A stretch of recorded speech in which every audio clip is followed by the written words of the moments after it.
Queen Adanna lifted the small bottle high into the air. The dark liquid inside shimmered under the morning sun.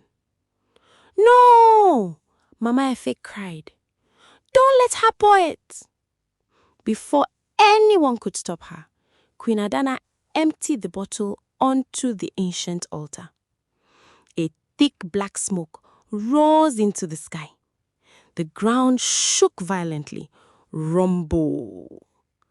The ancient shrine began to crack.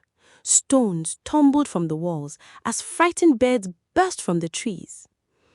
Prince Kelechi rushed toward Queen Adanna, but she pushed him aside and ran deeper into the forest. "After her!" the captain of the guards shouted. Half the guards chased the fleeing queen, while the others helped Amina and Mama Efe escape the collapsing shrine.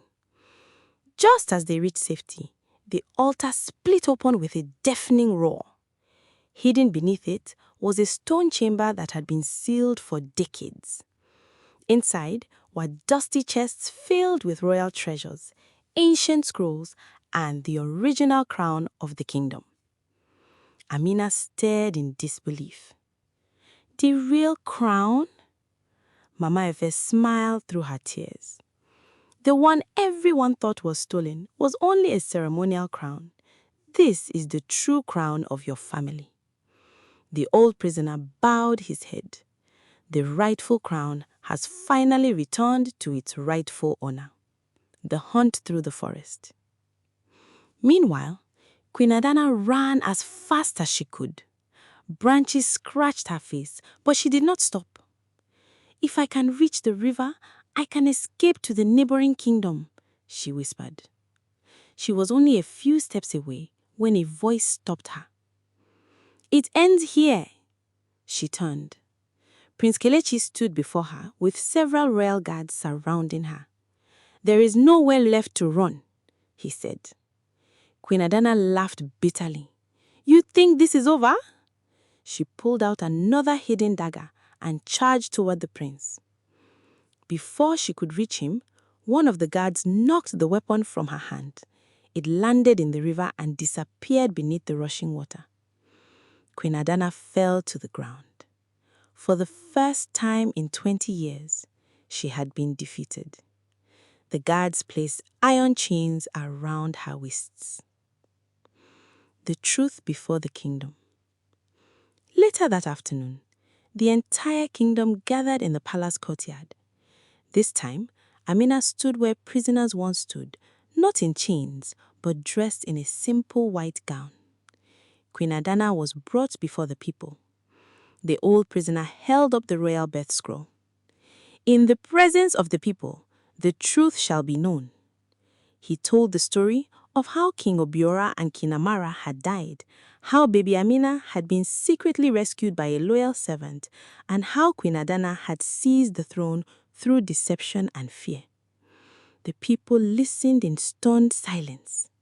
When he finished, many began to cry. An elderly woman stepped forward. "I remember Queen Amara. This young woman has her mother's eyes." One by one, others nodded in agreement. The crowd erupted into cheers. "Long live Princess Amina! Long live the rightful queen!" Prince Kelechi gently placed the true royal crown into Amina's hands. "You have every right to wear it," he said. Amina looked at the crown, then at the people before her. Slowly, she placed it on her head. The palace bells rang joyfully across the kingdom. The people celebrated the return of their true queen.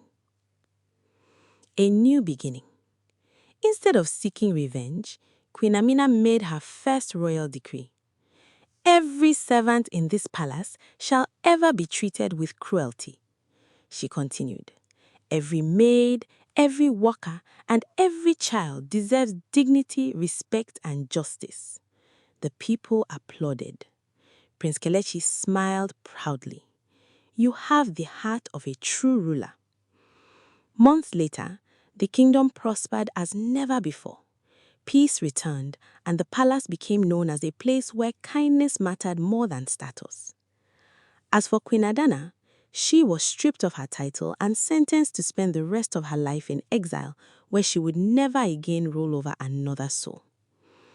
Amina often remembered the days when she swept the palace floors as a humble maid. Those memories kept her humble and reminded her that true royalty is not found in a crown, but in a compassionate heart. Will the crown last in Amina's hand? Let's find out. As the palace bells rang and the people shouted, "Long live Queen Amina!" Amina smiled as she raised the true royal crown before her people. But suddenly, a cold wind swept across the palace courtyard. The celebration stopped. The palace horses began to panic.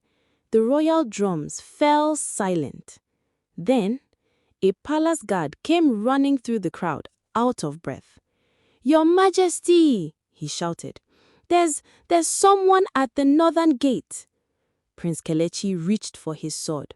"Who is it?" The trembling guard swallowed hard. "He says he has come to claim the throne." The crowd gasped. Before anyone could speak again, a deep voice echoed from outside the palace walls. "That crown never belonged to your family." Amina's heart pounded. Slowly, the massive palace gates began to open by themselves. Creak. Standing in the thick morning mist was a tall, hooded stranger dressed in black, holding an ancient staff carved with the symbol of a broken lion. His face remained hidden beneath his hood. He looked directly at Amina and smiled. Then he said words that froze the entire kingdom. "Your parents didn't die the way you've been told. And if you want the truth, come to me before the next full moon." The stranger turned and disappeared into the mist. Prince Kelechi rushed to the gate, but there was no one there. Only a single black feather lying on the ground. Mama Efe picked it up. Her face turned pale. "Oh no, he is alive!" Who is the mysterious hooded stranger? What really happened to Amina's parents? And why does Mama Efe fear him so much? The Shadow King. The kingdom celebrated for 7 days and 7 nights. Music filled the palace. The market overflowed with dancing, laughter, and gifts. For the first time in 20 years, peace had returned. Queen Amina stood on the palace balcony beside Prince Kelechi, watching her people rejoice. "I never imagined this day," she whispered. Prince Kelechi smiled. "You earned it." But far beyond the kingdom, deep inside a mountain cave, someone else was watching. A tall man dressed in black robes sat on a throne carved from dark stone. His face was hidden beneath a hood. Before him knelt a wounded messenger. "My lord, Queen Adanna has fallen." Silence. Then the mysterious ruler slowly stood. "So, the prophecy has begun." He stretched out his hand. On his finger gleamed a black ring engraved with the same rising lion symbol, but cracked down the middle. "The last heir lives." The messenger lowered his head. "What are your orders?" The mysterious ruler smiled. "Prepare the Black Legion. They have hidden long enough." Back at the palace, Queen Amina officially began her first council meeting. The ministers discussed rebuilding villages destroyed during Queen Adanna's reign. Suddenly, a palace guard burst into the hall. "Your Majesty, a strange army has crossed the northern border." The room fell silent. Prince Kelechi immediately stood. "Whose army?" The guard swallowed nervously. "They carry black banners. with a broken lion. Mama Efe gasped. "No, it can't be." Queen Amina looked at her. "What do you know?" Mama Efe's hands trembled. "The Black Legion, they were believed to have been wiped out before you were born." The old prisoner slowly stood. "No, they were never destroyed. They disappeared. And if they've returned, they haven't come for the kingdom. They've come for Amina." That night, Queen Adanna sat alone inside a prison wagon on her way to exile. Rain poured from the sky. Suddenly, the horses stopped moving. The guards looked around nervously. What happened? Before anyone answered, an arrow flew through the darkness. Another followed. Within seconds, every guard had fallen. Heavy footsteps echoed through the rain. A hooded warrior approached the wagon. Without speaking, he broke Queen Adanna's chains. She looked up in shock. I thought you abandoned me." The warrior knelt. "Our master never abandons his servants. He wants you alive." Queen Adanna smiled for the first time since her capture. "So, he is finally coming." The warrior nodded. "The Shadow King awaits." As lightning flashed across the sky, Queen Adanna disappeared into the darkness with the mysterious warriors. Back at the palace, Queen Amina suddenly woke from her sleep.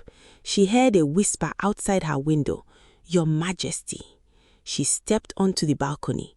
No one was there, only a black feather resting on the floor. Mama Ife saw it the next morning.